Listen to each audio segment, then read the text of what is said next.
जिन्ना को मार देता भगवान बन जाता कंट्री में। दाऊद इब्राहिम मिल जाए तो हम उसके एक पैर पे पैर रख को खींच दें। एक भी आदमी इस मुल्क में नहीं मारा गया। ईश्वर अल्लाह तेरे नाम, इनको बुद्धि दे भगवान। ये गांधी की टीआरपी क्यों बढ़ा रहे हो?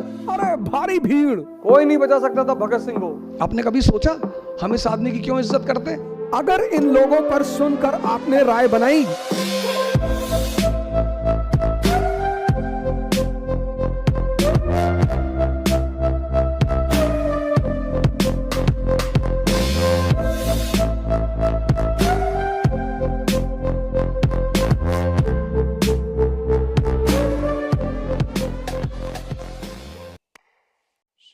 वैसे तो हिंदुस्तान का इतिहास सितारों से खाली नहीं है,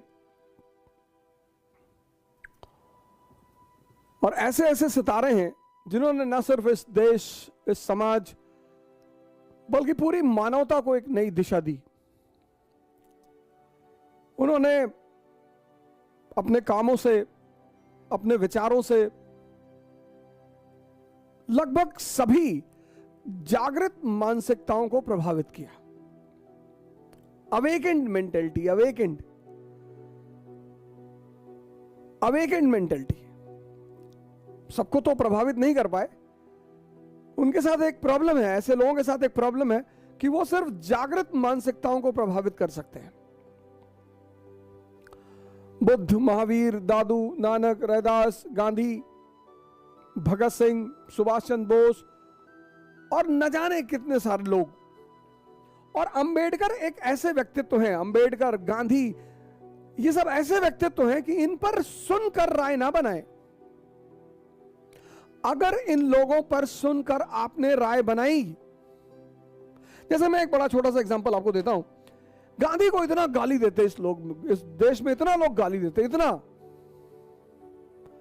पर सर जब आप उस आदमी को पढ़ेंगे ना और समझेंगे, आज 2022 भारत एक राष्ट्र है। 1922 भारत राष्ट्र था ही नहीं। आज 2022 भारत एक राष्ट्र है, सशक्त राष्ट्र है। दुनिया में एक हस्ती है इस देश की, लेकिन राष्ट्र के नाम पर आज भी लोगों को इकट्ठा करना मुश्किल है।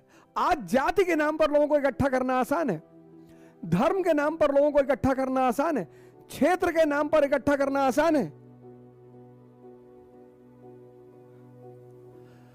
1920 का भारत, 2022 का भारत, भारत एक राष्ट्र है, सशक्त राष्ट्र है। और आज भारत के लोगों को नेशन के आधार पर एकत्र करना मुश्किल है। और 1920 में राष्ट्र था ही नहीं। मैंने कहा ना, आज आप लोगों को जाति के नाम पे इकट्ठा कर लेंगे, आज आप लोगों को धर्म के नाम पे इकट्ठा कर लेंगे, क्षेत्र के नाम पे इकट्ठा कर लेंगे, लेकिन राष्ट्र के नाम पर। और जब उस आदमी ने नॉन कोऑपरेशन मूवमेंट शुरू किया, अरे भारी भीड़। उस बैकग्राउंड में जब अंग्रेजों ने जलियांवाला बाग नरसंहार किया था, उस बैकग्राउंड में आप सोचो सर, बिना राष्ट्रवाद की धारणा के लोगों को बाहर बुलाना कितनी बड़ी उपलब्धि रही होगी इस व्यक्ति की। सर वो आम बात नहीं है। इसलिए मैं आप सभी लोगों से इस देश में निवेदन करता हूं, खासकर अपने युवा मित्रों से निवेदन करता हूं। बहुत जल्दी भावुक हो जाते हैं। व्हाट्सएप यूनिवर्सिटी से दूर रहें, फेसबुक यूनिवर्सिटी से दूर रहें, इन सब यूनिवर्सिटियों से दूर रहें। मैं आज बहुत ज्यादा समय तो आप लोगों का नहीं लूंगा, लेकिन मैं सीरीज बनाऊंगा। मैंने ये प्लान बना लिया है कि भारत की जितनी भी महान हस्तियां हैं, पहले भारत से ही शुरू करूंगा, उन पे मैं एक सीरीज बनाऊंगा।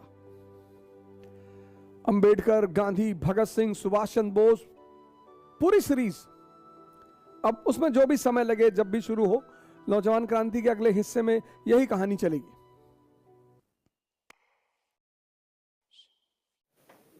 नाथूराम गोडसे को मारना ही था, जिन्ना को मार दिया होता। जिन्ना को मार देता भगवान बन जाता कंट्री में, क्योंकि जिन्ना के बाद दूसरा कोई मुस्लिम लीडर उस मूवमेंट को चलाने वाला था ही नहीं।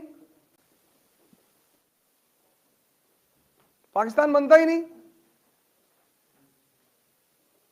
और सुबह नहीं, वो भगत सिंह को गांधी जी की वजह से लटकाया गया। ना मारेंगे ना, भगत सिंह को गांधी जी की वजह से लटकाया गया। प्रोटेस्ट किया, लेटर लिखा अरविंद गांधी जी, कोई नहीं बचा सकता था भगत सिंह को। इस देश के पूंजीपतियों ने लटकाया उस आदमी को।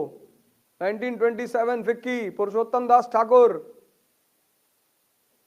1929 में डिप्रेशन हो गया, वो आदमी बन रहा था लेनिन दूसरा एशिया में। गांधी को गाली दे दो, वो जिंदा हो तो भी तुम्हें कुछ ना बोले कि बेटा दो और दे दो। गांधी को गाली देकर तुम तोप बन रहे हो। दाऊद इब्राहिम को दो, जो बाबा जी गाली दिए थे गांधी जी को, मैं उनको अपने कई वीडियो में मैसेज भेजा हूं कि बाबा जी आपके घर में झाड़ू लगाएंगे, आप दाऊद इब्राहिम को गाली दो कि दाऊद इब्राहिम मिल जाए तो हम उसके एक पैर पे पैर रख कर खींच दें। गांधी जी को गाली देना, वो नहीं है तो खैर कोई खतरा ही नहीं, वो होते तो भी कुछ नहीं कहते, गाना गाने लगते। ईश्वर अल्लाह तेरे नाम, इसको बुद्धि दे भगवान। आप पढ़ते को स्ट्रेस लेकर पढ़ना है मुझे नहीं, समझना है। आप पहली गलती पता क्या करते हो, आप स्ट्रेस लेके काम करते हो। पढ़ना है, मैं नहीं कहता, आप किताबें इतनी प्यारी चीज है इतनी, पर कब, जब आप उन्हें समझो। 1922 में 1920 गांधी जी की फोटो देखकर याद आ गया। अब अगर मैं सबकी फोटो देखकर आपको कहानी सुनाऊं तो ये तो चलता रहेगा, तो गांधी जी पे मैं मसले को खत्म करूंगा। 1920 में इस आदमी ने असहयोग आंदोलन, नॉन कोऑपरेशन मूवमेंट चलाया। ब्रिटेन की पार्लियामेंट ने अपने वॉइसरॉय से कहा कि मूवमेंट को रोको, ये गांधी की टीआरपी क्यों बढ़ा रहे हो, रोको मूवमेंट। रीडिंग वॉइसरॉय था, उसने कहा सर हम नहीं रोक सकते। बोले क्यों?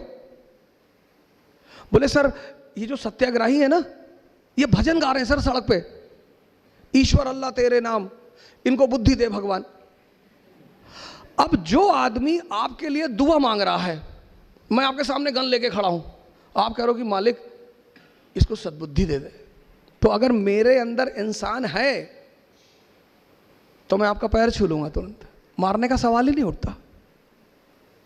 आपने कभी सोचा हम इस आदमी की क्यों इज्जत करते हैं? इसलिए नहीं कि ये आदमी नंगा रहता था ना, वो बात नहीं है। फिर अब गांधी जी कपड़ा नहीं पहनते थे, ऐसे बहुत सारे लोग नहीं पहनते। 1922 में चौरी चौरा एक जगह है यूपी में, वहां का पुलिस स्टेशन जला दिया, पुलिस वालों को जला दिया, सरकार पे सीधा हमला। सरकार ने कहा मारेंगे इन लोगों को, खूब मारेंगे। वही घटना, सेम वही घटना 2010 में हुई। आदरणीय बाबा रामदेव रामलीला ग्राउंड में करप्शन के खिलाफ लड़ाई लड़ रहे थे। India against corruption, very good, बहुत अच्छा, आपको लड़ो, आपको हक है, आप हिंदुस्तान के नागरिक हो, डेमोक्रेसी है, आप लड़ो। सरकार ने उन्हें आदेश दिया कि 12 बजे के बाद रामलीला ग्राउंड छोड़ देना। अब सरकार, हमें सरकार के आदेश, हम करप्शन के खिलाफ लड़ रहे हैं, हम सरकार से थोड़ी लड़ रहे हैं, हमें चले जाना चाहिए था। पर बाबा वो बात नहीं समझ पाए। आगे क्या हुआ कहने की जरूरत ही नहीं। लेकिन 1922 में उस आदमी को यह बात समझ में आई, उसने मूवमेंट को रोक दिया। उसे पता था मुट्ठी भर लोग हैं, मुट्ठी भर, सरकार बहुत मारेगी, इनको इतना मारेगी कि ये दोबारा आंदोलन पर आएंगे नहीं। तो जैसे ही चौरी चौरा का कांड हुआ, गांधी स्टॉप्स द मूवमेंट, खत्म कर दिया मूवमेंट। कहा I don't have faith in violence, मुझे हिंसा में विश्वास नहीं है। अरे सरकार ने कहा एक हफ्ता रख लो, बोले हाँ ही नहीं।